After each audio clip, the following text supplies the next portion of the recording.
Bonjour, alors dans ce petit exemple, nous allons étudier la variation globale d'une grandeur qui subit deux variations successives.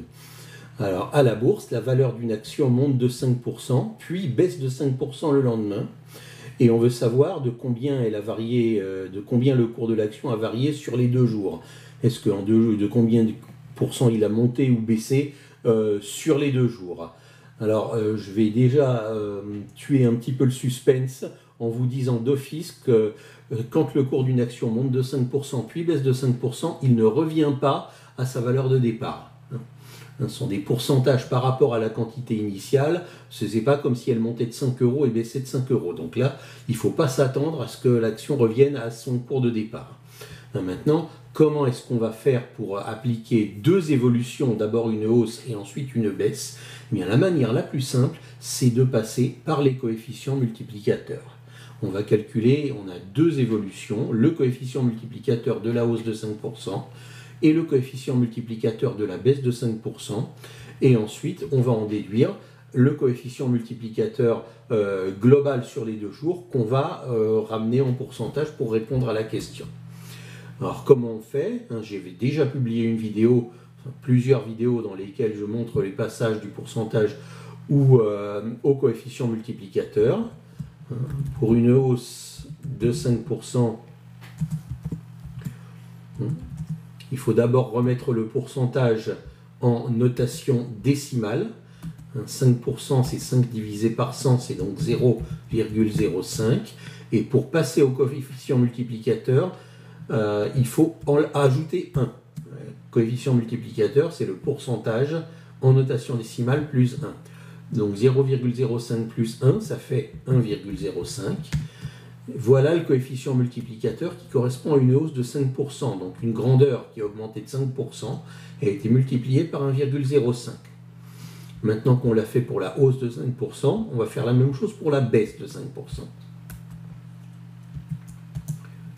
On fait exactement la même chose pour la baisse de 5%, c'est-à-dire qu'on écrit d'abord le pourcentage en notation décimale. Alors comme c'est une baisse, ça ne va pas être 0,05, ça va être moins 0,05. Un pourcentage de baisse, on met le signe moins quand on le remet en décimale. Et pour repasser au coefficient multiplicateur, c'est la même chose que pour les hausses, on rajoute 1. Moins 0,05 plus 1. Et moins 0,05 plus 1, vous pouvez le faire à la calculatrice si vous n'y arrivez pas de tête, c'est 0,95. Donc pour faire baisser une grandeur de 5%, il faut la multiplier par 0,95. Le coefficient multiplicateur, ça sert à multiplier. Voilà. Maintenant qu'on a les deux variations sous forme de coefficient multiplicateur, qu'est-ce qu'on va faire pour obtenir la variation globale? Eh bien, on va multiplier ces deux coefficients multiplicateurs l'un par l'autre. Ben oui, pourquoi on fait ça? Parce que le cours initial de l'action, il a été multiplié par 1,05 et le lendemain, il a été multiplié par 0,95. Donc en tout, il a été multiplié par 1,05 fois 0,95. Donc si je multiplie les deux coefficients multiplicateurs, 1,05 fois 0,95, je vais obtenir ce qu'on appelle, je vais marquer là à gauche, le coefficient multiplicateur global, qui correspond à la variation sur les 2 jours. Alors ça, pour ça, on va prendre la calculatrice. On tape 1,05 fois 0,95. La calculatrice nous donne un coefficient multiplicateur global de 0,9975. Ça, c'est le coefficient multiplicateur global. Voilà. Donc maintenant, on nous demandait le taux de variation, c'est-à-dire le pourcentage. Donc de ce coefficient multiplicateur, je dois repasser à un pourcentage. Comment est-ce que je fais pour passer du coefficient multiplicateur au pourcentage? Je fais le contraire de ce que j'avais fait là. Pour passer du pourcentage au coefficient multiplicateur, on ajoute 1. Donc pour passer du coefficient multiplicateur pour revenir au pourcentage, on va retirer 1. Donc on va retirer 1 et on va obtenir le taux global sur les 2 jours d'évolution écrit en notation décimale. 0,9975 moins 1. Ma calculatrice, comme le 0,9975 était déjà la dernière réponse affichée, j'appuie directement sur le signe de la soustraction et je vois dernière réponse moins 1. Donc je rajoute le 1, entrée. Voilà ce que me donne la calculatrice. Moins 2,5 E moins 0,3. Je vous rappelle que c'est une notation scientifique. C'est un nombre qui est très très proche de 0. C'est un nombre sous la forme 0,00 et quelques et qui se termine par 2,5. D'accord ? Et c'est un nombre négatif puisque ça commence par un moins ici. Ce moins ici dit que c'est un nombre négatif. Alors, combien on va avoir de zéros ? Eh bien, c'est marqué sur la calculatrice. Combien est-ce qu'on va mettre de 0 avant de mettre ces chiffres-là? On va en mettre 3, parce qu'il y a marqué E moins 0,3.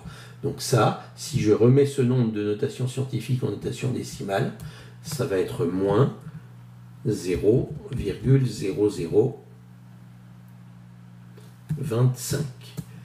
Voilà le nombre ici écrit en notation décimale. Vous voyez, il y a 3 zéros avant le 2,5 parce qu'il y a marqué E moins 0,3 fois 10 puissance moins 3. Donc voilà le taux global d'évolution du cours de l'action sur les 2 jours. Maintenant, c'est un pourcentage écrit en notation décimale. Si je veux vraiment pouvoir l'écrire avec la notation pourcent, il faut que je multiplie ce nombre-là par 100.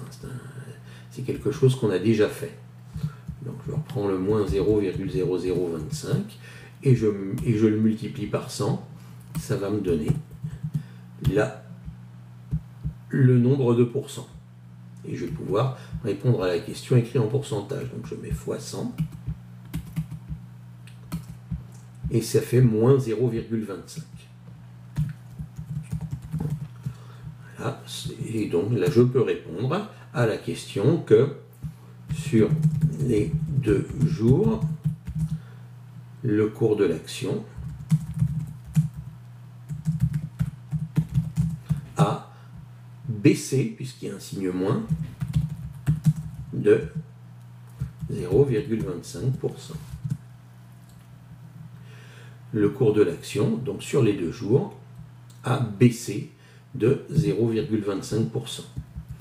Donc quand une action, quand une grandeur augmente de 5% puis baisse de 5%, eh bien globalement elle n'est pas revenue à sa valeur de départ, elle a subi une baisse de 0,25% au bout du 2e jour, et elle vaut 0,25% de moins que ce qu'elle valait au départ.